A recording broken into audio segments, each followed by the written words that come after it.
Okay, let's start with the first element of the ASEC, the project. This could be a new operations or an expansion of an existing one. Mine in the mining industry, oil and gas industry, or the petroleum anywhere in the world. So let's take a look at these elements in the next slide. Okay, let's magnify this element to have a better view. So this element is purely descriptive.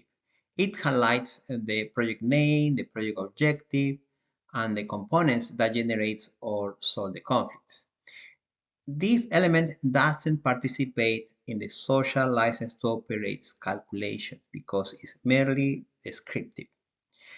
Additionally, we have two colors. The red color represents the conflict stage, and the blue color represents the solution stage.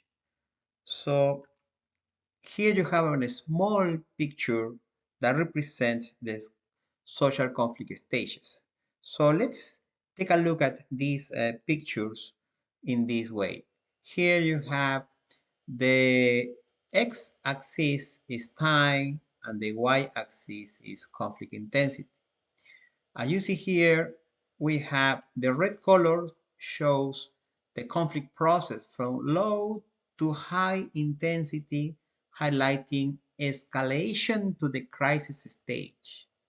And the blue color shows the opposite, from high to low intensity, highlighting de-escalations and resolution.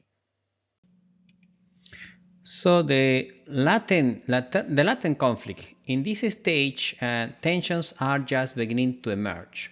So the community has concerns, but these concerns are not yet recognized or even addressed by the company. Often the company dismisses the concerns as a minors or unfounded concerns, while the community lacks organization or a strong voice. So here the conflict is still invisible.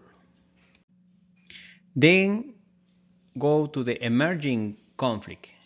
Here, because the company ignored the community concerns in the latent stage, people began to organize, and a strong leader, a mayor, it could be an activist or a community representative, step forward. These leaders unite people and seek allies among local groups, political movements, or even international organizations. So pressures on the company grows, and if it continues to ignore the situation, the conflict escalates.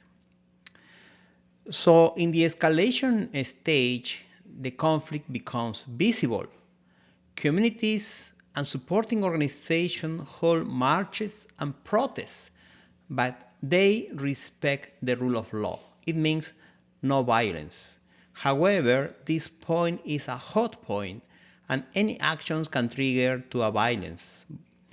Tensions here are very high.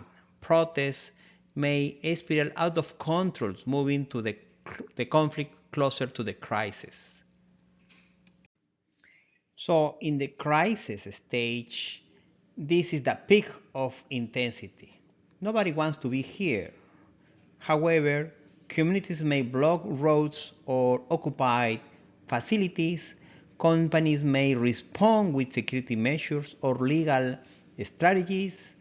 Government may intervene with police or military. Violence can occur, unfortunately. Everyone loses here. Communities face insecurity, the company halts operations, and governments bear social cost. Because this situation is unsustainable, parties are often forced to seek a dialogue to the next stage. So the negotiation stage. Here the dialogue begins. Companies, community, and governments work to rebuild trust. It is slow and requires empathy, listening, and collaboration. Agreement addresses both material issues and emotional wounds. It takes time to reach an agreement because all parties need to be flexible, open-minded, and willing to take risks to build trust. So the developments. So once agreements are placed in the negotiation stage, cooperation turns into long-term progress. Here, the company, the governments, and communities work together to promote sustainable development. Here, the communities take the lead, becoming architects of their own future, while companies and governments contribute resources and expertise. So community members need to see and experience the results.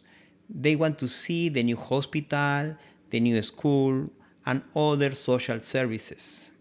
So here, communities can continue to thrive even beyond the company's presence. So after that, we go to the reconciliation stage. This is the ideal outcomes. Or not many minings or extractive industry have reached this level. Here, the company and the community are partners and good neighbors. Trust and respect are strong in this level. Communities may advocate for the company, recognizing shared benefits.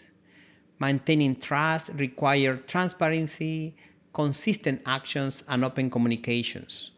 This stage ensures a lasting social license to operate and a sustainable partnership between these main actors in the society, the company, the governments, and the communities.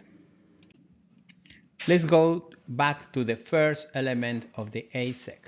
As you can see, the red and blue color represents the two main parts of a social conflict, and they must be analyzed separately. So let me give you an analogy to understand this.